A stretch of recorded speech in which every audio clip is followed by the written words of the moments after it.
Sir KCR గారిని ఈ కాళేశ్వరంకి సంబంధించిన కుంభకోణంలో అరెస్ట్ అయ్యే అవకాశాలున్నాయని చెప్పేసి బలంగా వినిపిస్తుంది సార్. అంటే దీనికి కారణం కూడా లేకపోలేదు. అటు విజిలెన్స్ వాళ్ళు కాళేశ్వరంకి సంబంధించిన ఫైల్స్ అన్నిటిని కూడా కలెక్ట్ చేసుకున్నారు. అటు గవర్నమెంట్ ఏమో హైకోర్టుకు ఒక లేఖ రాసింది సిట్టింగ్ జడ్జిని అలర్ట్ కమ్మని చెప్పేసి. సో ఇవన్నీ కూడా చూస్తుంటే ఆయన అరెస్ట్ అయ్యే అవకాశాలు ఉన్నాయని అంటున్నారు. మరి ఎలక్షన్స్ ముందర ఇలా అరెస్ట్ చేసే అవకాశాన్ని ఎందుకు కాంగ్రెస్ ప్రభుత్వం తీసుకుందంటారు? కాంగ్రెస్ పార్టీ తెలంగాణ ఎన్నికల్లో అనేక రాజకీయ ఎత్తుగడల్ని ప్రదర్శించింది. అందులో ఒకటి ఏంటంటే అవినీతి.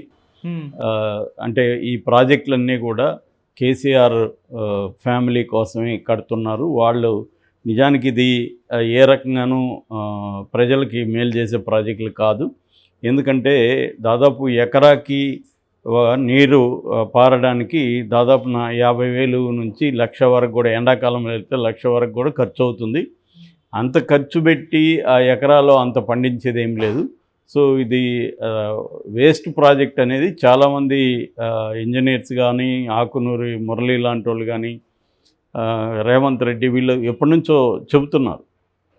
ఇది ఎందుకు చేస్తున్నారంటే కేవలం దీంట్లో పెద్ద ఎత్తున డబ్బులు వస్తాయి కాబట్టి, వేల కోట్లు సంపాదించుకోవచ్చు కాబట్టి చేశారనేది వాళ్ళు ఎప్పటి నుంచో విమర్శ. సో మేము వస్తే దీని మీద అంతా కూడా మేము కమిటీలు వేస్తాము, దీన్ని అంతుదేలుస్తాము అనేది వాళ్ళు చెప్పారు. దానికి తగినట్టే రేవంత్ రెడ్డి అధికారంలోకి రాగానే గత ప్రభుత్వంలో ఏమేమి అవినీతి కావచ్చు, అవకతవకలు జరిగాయో వాటి మీద ఫోకస్ పెట్టారు. అది వాళ్ళే ముందు గ్రహించి వాళ్ళు కూడా చాలామంది మంత్రులు తమ శాఖల్లోంచి ఫైల్స్ కూడా 1-2 డేస్లోనే తీసేశారని కూడా అంటున్నారు. అప్పుడు సిఎస్ కూడా శాంతికుమార్ గారు ఆదేశించారు ఫైల్స్ ఎక్కడికి పోవడానికి వీల్లేదని. అయినప్పటికీ కూడా తరలించారు. దాదాపు వేలాది ఫైల్స్ వెళ్ళిపోయినాయనేది కూడా అన్నారు. దాదాపు 11,000 ఫైల్స్ మిస్ అయినట్టు కూడా వార్తలు వచ్చాయి. సో ఈ కాంటెక్స్ట్లో ఇప్పుడు ప్రధానంగా రేవంత్ రెడ్డి కాళేశ్వరం మీద ఫోకస్ చేసినట్టుగా అర్థమవుతుంది. ఎందుకంటే కాళేశ్వరంలోనే పెద్ద ఎత్తున అవినీతి జరిగిందనేది కాంగ్రెస్ ఎప్పటి నుంచో ఆరోపిస్తుంది. ఆ దిశగా వెళ్తుంది. ఇప్పుడు ఏంటంటే ఎలక్షన్లు వస్తున్నాయి కాబట్టి ఈ లోపలనే ఈ బీఆర్ఎస్ పార్టీ అవినీతి, ముఖ్యంగా కేసీఆర్ అవినీతిని కానీ ఫోకస్ చేయగలిగితే, అరెస్ట్ చేసి జైల్లో పెట్టగలిగితే ఈయన అవినీతి పరుడు అనేది పెద్ద ఎత్తున జనంలో ఇంత తినేస్తాడంట అంత తినేస్తాడంటే మీడియా హైపు ఎట్లాగో ఇప్పుడు రేవంత్ రెడ్డికి అనుకూలంగానే ప్రధానమైన మీడియా ఉంది. సో దీన్నంతా చేసి కేసీఆర్ అవినీతి పరుడు అనేది కానీ ఎస్టాబ్లిష్ చేస్తే బీఆర్ఎస్కి గెలుపు అవకాశాలు బాగా తగ్గిపోతాయి అనేది రేవంత్ రెడ్డికి ఉండే అండర్స్టాండింగ్. ఎందుకంటే ఆల్రెడీ బీఆర్ఎస్ ఒక పోరాట పందాలకి వస్తుంది. ఆల్రెడీ ఓటమి నుంచి కోలుకునింది.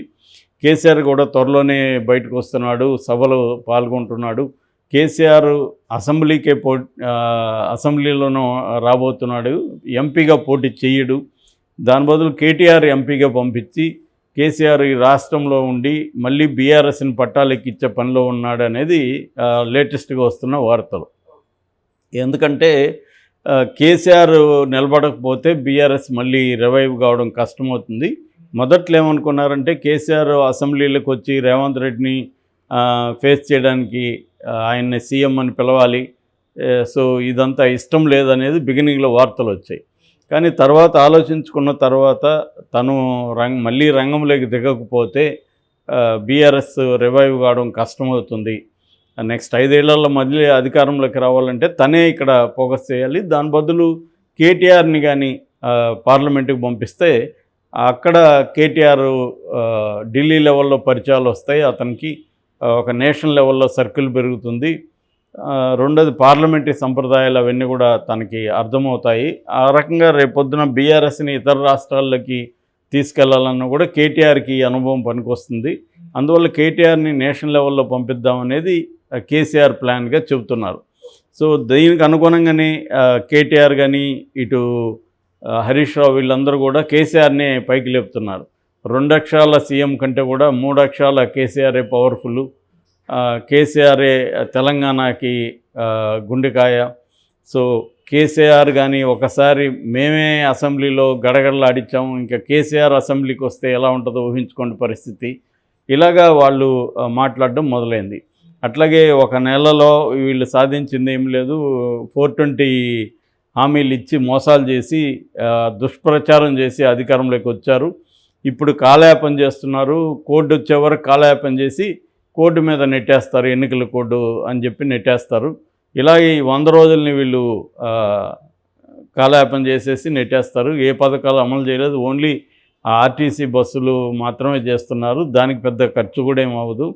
మిగతావి ఏవి కూడా చేయలేదు. రైతు బంధు ఇస్తా ఉన్నారు, అది కూడా ఇవ్వలేదు. మేమేది ఇస్తామన్నామో అదే ఇస్తున్నారు వీళ్ళు కూడా. వీళ్ళ హామీలు ఏవి నెరవేర్చడానికి ఏ రకంగానే వీళ్ళు చొరవ చూపట్లేదన్న విమర్శలు వాళ్ళు చేస్తున్నారు.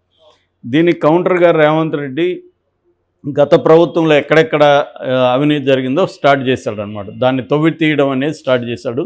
ఇప్పుడు నిన్న దాదాపు 12 బృందాలు, విజిలెన్స్ అండ్ ఎన్ఫోర్స్మెంట్ బృందాలు జలసౌదాకి వెళ్ళి మొత్తం సెర్చ్ ఆపరేషన్ కండక్ట్ చేశాయి. దాదాపు 20 బండిల్స్ ఫైల్స్ని తీసుకెళ్ళినట్టుగా చెబుతున్నారు. ప్రధానంగా దీనికి బాధ్యులు ఎవరు అన్నప్పుడు కేసీఆర్ అండ్ చీఫ్ ఇంజనీర్ వీళ్ళిద్దరిని బాధ్యులు చేయాలనేది రేవంత్ రెడ్డి ప్రభుత్వం లక్ష్యంగా చెబుతున్నారు. ఎందుకంటే ఇటు అధికారులను కూడా చేయడం ద్వారా అధికారులు వీళ్ళు కొమ్మక్కయ్యారు అనేది ఎస్టాబ్లిష్ చేయడం అనేది చెబుతున్నారు. ఎంత ఇది మొత్తం కూడా కాళేశ్వరం అనేది కేసీఆర్ బ్రెయిన్ చైల్డ్గా, ఆయన భగీరథుడుగా బీఆర్ఎస్ కీర్తించింది. ఇప్పుడు దాన్నంతా కూడా ఉల్టా చేయడం, కేసీఆర్ ఏ రకంగానూ తెలంగాణ అభివృద్ధికి పాటుపడలేదు, పైగా కంప్లీట్గా అవినీతి కోసమే ఈ ప్రాజెక్టులంతా చేశాడన్న ఒక నెరేటివ్ని జనంలోకి తీసుకుపోవడం రేవంత్ రెడ్డి ప్రభుత్వ లక్ష్యంగా మనకు కనబడుతుంది. తర్వాత దీనికి సంబంధించి హైకోర్టుకు కూడా ప్రభుత్వం లేఖ రాసింది. ఆ లేఖలో మాకు ఒక సిట్టింగ్ జడ్జిని కేటాయించండి దీనికి సంబంధించిన విచారణ కోసం అనేది చెబుతున్నారు. ఆ సిట్టింగ్ జడ్జితో కూడా చాలా వేగంగా దీని మీద ఎంక్వైరీ కండక్ట్ చేయాలని రేవంత్ రెడ్డి అనుకుంటున్నాడు. అందుకని ఆయనకి కూడా ఫైల్స్ కానీ ఇతర డాక్యుమెంట్స్ అన్నీ కూడా అందుబాటులో ఉంచితే త్వరగా ఆ కమిటీ, ఆయన ఆధ్వర్యంలో కమిటీ ఒకదాన్ని ఫామ్ చేసి ఆ కమిటీ నిర్ణయాలకు అనుగుణంగా కేసీఆర్ మీద కేసులు పెట్టి జైలుకు పంపించాలనేది రేవంత్ రెడ్డి ప్లాన్గా మనకు అర్థమవుతుంది. అట్లీస్ట్ అరెస్ట్ వాతావరణం తీసుకొస్తే చాలు, కేసీఆర్కి లేకపోతే బీఆర్ఎస్కి యాంటీగా పీపుల్ పెద్ద ఎత్తున ఇదవుతారు అనేది రేవంత్ రెడ్డి ప్లాన్గా కనబడుతుంది. దీనికి సంబంధించి ఇప్పుడు ప్రగతి భవన్గా ఇంతకుముందు పిలుస్తూ ఉన్నారు, అది ఇప్పుడు ప్రజాభవన్ అయింది మన. సో దాని కన్స్ట్రక్షన్లో ఏమేమి ఖర్చులు పెట్టారనేది కూడా బయటికి తీశారు. ఫర్ ఎగ్జాంపుల్ 2 కోట్లు పెట్టి బ్యాడ్మింటన్ కోర్టు కట్టారు. సో అక్కడ ఎవరు బ్యాడ్మింటన్ ఆడడానికి 2 కోట్లు ఖర్చు, ప్రజాధనం ఎందుకు పెట్టారు అనేది ఒక ప్రశ్న. దాని నిర్వహణకు మళ్ళీ 2.5 crores, 2.5 కోట్లు దాని నిర్వహణకు. అంటే ఒక బ్యాడ్మింటన్కే 4.5 కోట్లు ఖర్చు పెట్టారు. అట్లాగే ఒక కుక్కల షెడ్ అక్కడ వేస్తే దానికి 12 లక్షలు కుక్కల షెడ్కి ఖర్చు పెట్టారు. తర్వాత ఫర్నిచర్ని 25 కోట్లు ఖర్చు పెట్టి ఇటలీ నుంచి తెప్పించేశారు. ఇది ఒక రాజభవనం లాగా తీర్చిదిద్దారు తప్ప ఇది ఒక ప్రజాభవనం లాగా లేదు అనేది రేవంత్ రెడ్డి గతంలో కూడా విమర్శించారు. ఇప్పుడు ఈ సంఖ్యలు తీస్తున్నారు, ఫిగర్స్ తీస్తున్నారు దేనికి. మొత్తంగా 50 కోట్లు అనుకొని మొదలుపెట్టిన ప్రగతి భవన్ 200 కోట్లు ఖర్చు అయింది. సో ఈ 200 కోట్లు ప్రజాధనాన్ని ఇలా దుర్వినియోగం చేశాడు కేసీఆర్. ఆయన ఏదో తన పర్సనల్ ప్యాలెస్ లాగా ఫీల్ అయ్యాడు, శాశ్వతంగా తనదే అన్నట్టుగా ఫీల్ అయ్యాడు అనేది ఇప్పుడు చెప్తున్నారు. ఇంకోటి ఏంటంటే అసలు అధికారులు కూడా ఏం చెప్తున్నారంటే ఆ ఫైల్ మార్నింగ్ వస్తే ఈవినింగ్ లోపల క్లియరెన్స్ ఇవ్వాలని ఒత్తిడి వచ్చేది అధికారుల మీద. దానివల్ల వాళ్ళు ఇది ఎస్టిమేషన్ కరెక్ట్గా ఉందా లేదా చెక్ చేసి దాని మీద విచారణ జరిపి తర్వాత సైన్ చేసే పరిస్థితి కూడా వాళ్ళకి లేదు. ఒక ఎస్టిమేషన్ రాగానే మార్నింగ్ ఫైల్ వస్తే ఈవినింగ్ అంతా క్లియర్ చేసి పంపించాలి అని ఒక ప్రెజర్ వచ్చేది అధికారులకి. వాళ్ళు ఇంకా వేరే మార్గం లేకుండా చేసి పంపించేవాళ్ళు.